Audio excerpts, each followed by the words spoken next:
how to install and use Claude AI on an iPhone. In this video, I'm going to show you how to download, install, and then use Claude AI on your iPhone so then you can use the models such as Opus, Fable 5, or even Sonnet. And if this video helps you, please consider giving a like and also subscribe to my channel because that really helps me out. So the first thing we need to do to download and install Claude AI is to simply open up the App Store, and you can do that by swiping from right to left until you get to the app library and just type app and select the App Store. Once in the App Store, select search in the bottom right, then select the search box at the top and type Claude, and you should see Claude AI come up. Select that, and then in the results, you'll see Claude by Anthropic. Select that, and mine has a cloud icon. You might see that, but if you see Git, go ahead and select Git, and then it's going to start downloading and installing Claude. It may ask you to enter your password for your Apple ID just to confirm your identity before installing an app, so go through that process if needed. So once it's done installing, select Open. And then we just need to sign into an account. We can either create one or log in with Google or Apple. I'm just going to use an email address and I'll go ahead and sign into my account. So you can enter your email address to create an account or sign in here if you already have one. So once you get signed into your Claude account, the first thing you might see is their terms and policies. And I do want to point out this help improve our AI models. So if you have this on allow, they will use whatever you do with Claude to help improve their model. So you can make it more private by turning that off if you want to, and then selecting accept. So once you're in the Claude app, down here where it says chat with Claude, so in this text box, you can type any questions you have. You can also select the little plus symbol, and this will allow us to take a picture. We can also upload photos that are on our phone or screenshots, things like that, and even files.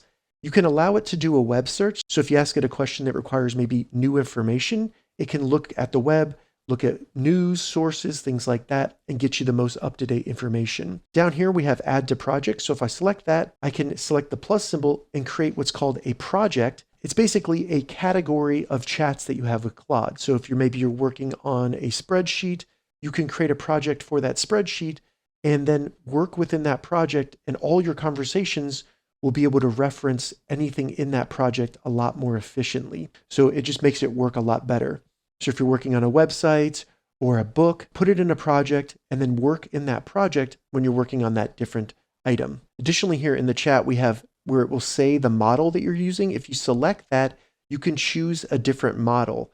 So depending on what they have available, you can select different models, and the different models will use more of your credit. So you may run out of the ability to use Claude if you use a more powerful model.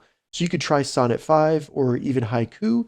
And you can even use more models at the bottom and go to some of their legacy models if you want to use an older one, or if the one you're using isn't working well. You can also use the microphone, and this will allow you to dictate your text to Claude rather than having to type it in. So once you're ready, send your question or whatever you want to say to Claude. It'll then think very quickly and give you an answer here, where then at the bottom, once you have the answer, you can press the little play button. It'll read it to you.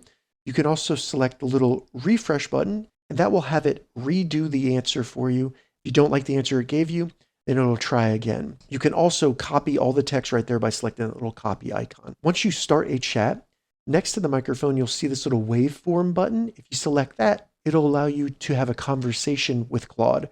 So you can talk to it, it'll talk back to you, and it's very much like a conversation with a person. So it's very interesting. Now, another thing I want to point out here on the main page of Claude is this little ghost icon. If you select that, it's going to open up an incognito chat.